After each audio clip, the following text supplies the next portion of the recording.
Assalamualaikum warahmatullahi wabarakatuh. Berjumpa lagi di channelnya tentang cara. Pada kesempatan kali ini saya akan mendemokan aplikasi yang paling baru, aplikasi atau sistem sleep order yang sering terjadi di agen BRI Link atau agen-agen lainnya adalah masalah pembukuan. Kenapa? Karena pembukuan itu prosesnya sangat menyulitkan, nambah-nambah pekerjaan. Nah, ini seperti yang sudah bisa dilihat di layar. Ini biasanya sih masalah pembukuan seperti ini ya. Pekerjaan 2 sampai 3 kali atau mungkin bisa lebih 2 sampai 3 kali lipat gitu ya. Jadi kalau misalkan pekerjaan di menjadi kasir atau menjadi admin atau ownernya yang menjadi admin dan kasir begitu ya. Proses pembukuan itu benar-benar menambah pekerjaan. Satu pekerjaan yang paling utama di agen BRI Link adalah melakukan proses transaksi ya dengan EDC, baik EDC ataupun mobile banking gitu ya atau aplikasi lainnya. Itu adalah tugas utamanya. Nah, ditambah lagi dengan proses pembukuan. Jadi harus input lagi, harus mencatat lagi begitu ya. Kalau misalkan masih manual harus mencatat lagi. Nah, yang kedua adalah kalau misalkan menggunakan manual, sering terjadi kesalahan pada saat menghitung laporan. Misalnya menghitung sum atau total, mungkin dengan kalkulator, tapi ketika salah masukkan atau dan lain-lain itu akan menjadi salah juga. Yang ketiga adalah tidak terperinci. Tidak terperinci itu jadi kalau misalkan biasanya membuat laporan di manual gitu ya, itu hanya ditulis nominalnya, misalnya transfer nominal sekian, kadang ada yang nomor rekeningnya begitu. Itu kan hanya sisi. Satu sisi maksud di situ adalah ketika transfer itu kan sebetulnya ada dua mutasi saldo. Kalau misalnya kita bicaranya transfer, ada rekening keluar kalau transfer ya. Rekening keluar dan tunai bertambah. Ataupun sebaliknya untuk tarik tunai. Rekening bertambah, tunai berkurang begitu ya. Nah, itu tidak tercatat gitu kalau di mencatatnya secara manual. Keempat, sulit mencari data. Maksud di sini sulit mencari data adalah ketika kita ingin melihat historinya, melihat data yang sudah dilakukan, pencatatan yang sudah dilakukan atau transaksi yang sudah dilakukan, itu akan agak kesulitan karena harus mencari satu-satu begitu. Sedangkan mungkin dalam satu hari itu ada berapa ratus transaksi. Kalau kita kalau kita ingin melihat 3 hari ke belakang begitu ya, transaksi tertentu itu akan kesulitan. Ataupun mencari misalnya detail transaksinya begitu. Itu akan cukup membutuhkan waktu yang agak lama. Nah, di sini bedanya dengan pembukuan lain yang sudah saya buat gitu, ke belakang. Ini bukan hanya digunakan oleh admin atau kasir saja, tapi implementasinya bisa digunakan harus digunakan bahkan harus oleh pelanggan. Jadi tujuannya adalah untuk mempermudah mencari subjek ketika terjadi kesalahan. Sering terjadi kesalahan penginputan nominal atau kesalahan input nomor rekening, dan tidak jarang juga yang salah kirim gitu ya. Itu mungkin lagi apes banget gitu. Saya lihat di Facebook sering gitu ya. Orang yang nulis status kalau misalnya di grup ya, di grup Facebook agen BRI Link gitu, sering yang salah transfer begitu. Itu sampai nominalnya sampai ada yang besar juga begitu. Saya kaget gitu ya. Itu salah satu permasalahan juga ya, salah transfer. Nah, mungkin setiap orang memiliki potensi untuk melakukan kesalahan itu. Hanya saja bagaimana cara kita meminimalisir, satu, kedua bagaimana sebelum meminimalisir kita harus tahu dulu kan problemnya apa begitu atau problemnya dari mana. Nah, ini maksud dengan mempermudah mencari subjek. Subjek di situ adalah kalau kita katakan adalah pelaku. Siapa sih yang salah? Kasirnya kah atau pelanggannya kah gitu ya. Ketika tidak ada bukti atau tidak ada slip setoran seperti di bank. Nah, itu tujuan slip setoran di bank itu salah satunya menjadi acuan untuk teller melakukan transaksi selanjutnya kan. Nah, ketika tidak ada dan pelanggan menyatakan bahwa belum masuk misalnya, dan kita cek ternyata dari pelanggan menyebutnya rekeningnya, ketika dicek kembali ya, rekeningnya itu nomornya sekian, tapi ternyata hasil transaksinya beda gitu.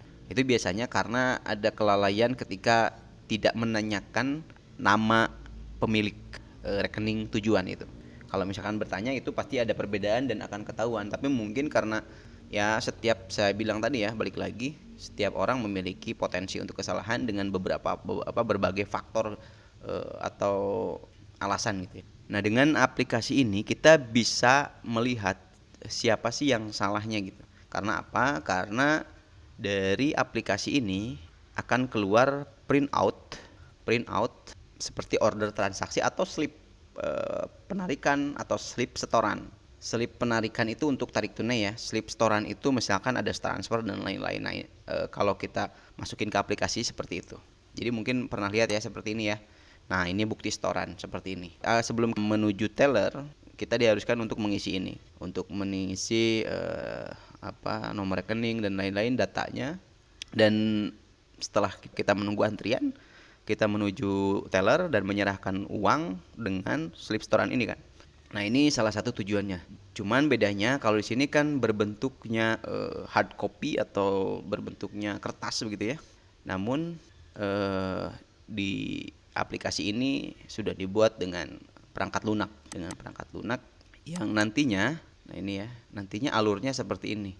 Mengisi dulu di mesin slip dan order, lalu menunggu antrian, lalu menuju kasir memberikan printoutnya gitu ya.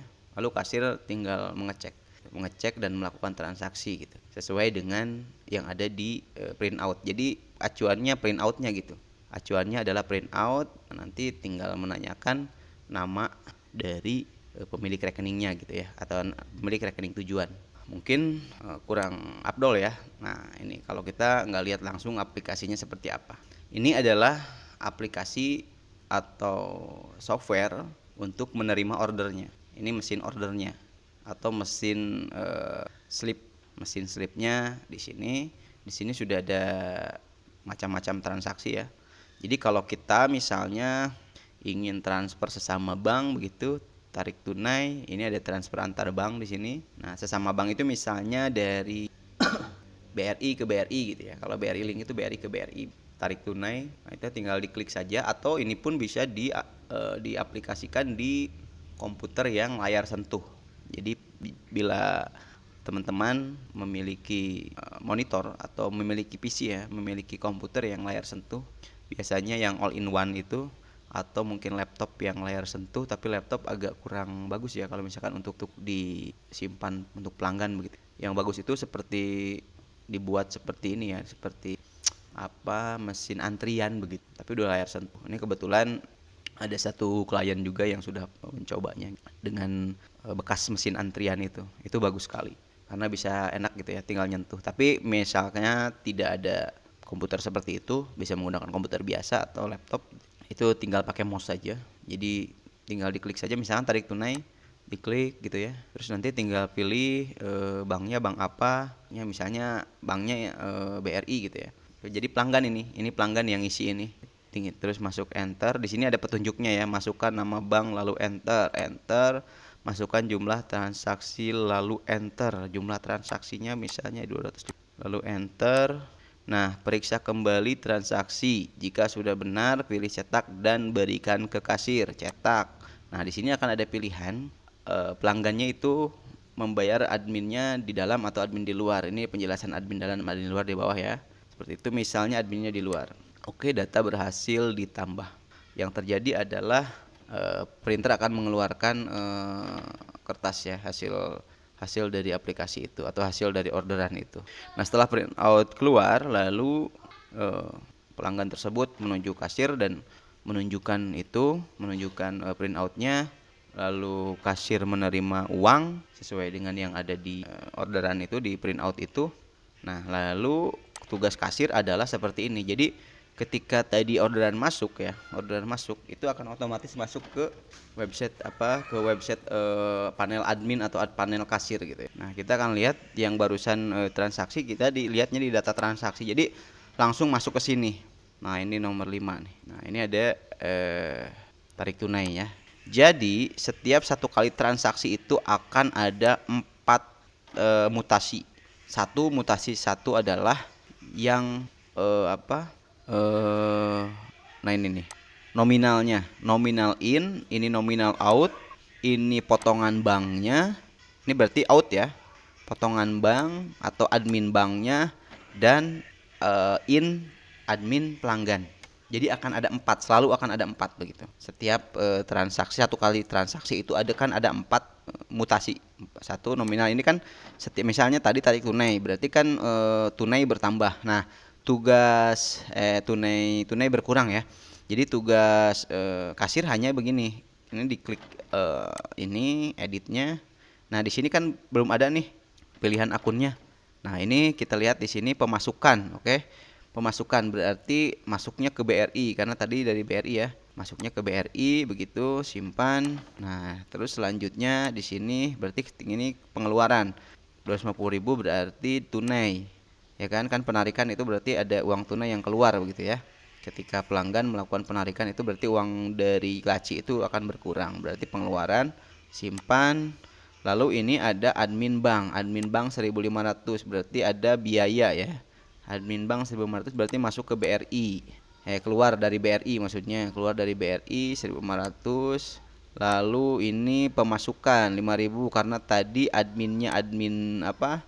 Admin luar itu bisa dilihat di print outnya gitu ya. Kalau admin luar berarti itu tunai yang bertambah. Kalau admin dalam berarti BRI yang bertambah ya. Tunai yang bertambah. Nah, sekarang ini sudah utuh menjadi transaksi begitu. Jadi si nominal ini, terus keterangan ini dan ini apa kategorinya itu sudah otomatis. Jadi tugas kasir hanya itu menentukan rekeningnya masuk kemana gitu ya. Jadi setiap mutasi itu tinggal menentukan akun-akunnya, akun-akun apa saja begitu ya. Nah, kita coba akan coba pelajari ya. Di sini ada dashboard. Nah, ini kita lihat pengeluaran hari ini. Kita bisa lihat pengeluaran hari ini, pengeluaran bulan ini, pengeluaran tahun ini gitu ya. Ini ada total. Ini tuh debit dan kredit ya. Seluruh pengeluaran maksudnya adalah kredit dan ini pemasukan debit. Nah, jadi gimana misalnya mencari laba gitu ya. Cara mencari tahu labanya. Kita bisa lihat misalnya kita mau lihat laba hari ini gitu ya. Berarti kita tinggal ketika klik ini di laporan ya, laporan misalnya, terus klik tanggal hari ini tanggal 15 ya. Transaksi yang tadi kita akan lihat kategori. Nah, ini bisa kita sort. Misalnya mau mencari admin pelanggannya saja. Ini berarti laba kotor ya. Bisa lihat jumlah laba kotornya 5.000 hari ini. Nah, ini kan tanggalnya ya. Hari ini. Kalau misalnya mau melihat laba bersih di semua kategori saja, tampilkan. Nah, ini 3.500. Lihat di saldo 3.500. Ini sudah jadi pemasukan dikurangi pengeluaran begitu ya. Ini 3.500 labanya. Oke, ini bisa di print. Nah, ini di print hasilnya seperti ini. Yang kita balik lagi di sini juga bisa mencatat hutang atau piutang. Kita bisa mencatat tambah. Ini bisa tambah bank juga ya. Tambah bank ini gitu ya. Terus mencatat hutang, mencatat piutang begitu bisa juga. Nah, kita coba catat piutang. Tanggalnya tanggal hari 15 Agustus. Kita akan kalau misalkan sudah dibayar tinggal dihapus saja begitu. Ini pencatatannya seperti itu.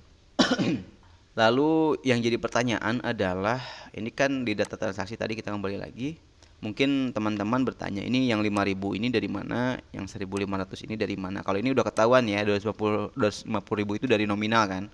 Nah, ini menentukannya seperti apa gitu. Nah, letak itu adalah cara menentukannya adalah dengan disetting di komputer pelanggan. Komputer pelanggan. Di sini ada tabelnya. Nah, ini. Di sini ada tabel ini transfer antar bank ya. Ini tabel harganya begitu. Tabel adminnya maksud saya. Di sini ada tarik tunai. Ini ada jasa penarikan, jasa ATM gitu ya. Ini ada payment kalau misalnya transaksinya adalah pembayaran. Nah, ini ada settingan untuk potongan bank. Misalnya Bank BRI potongannya 1.500 gitu ya, Mandiri 3.000 atau BRI itu 3.000 kalau nggak salah ya. Ini 6.500 misalnya. Ini bisa disetting seperti ini.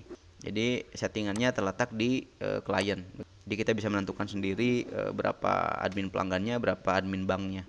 Oke, mungkin cukup itu saja yang bisa saya sampaikan untuk saat ini. Mungkin selanjutnya di video selanjutnya saya akan mensimulasikan seperti apa proses transaksinya. Wassalamualaikum warahmatullahi wabarakatuh.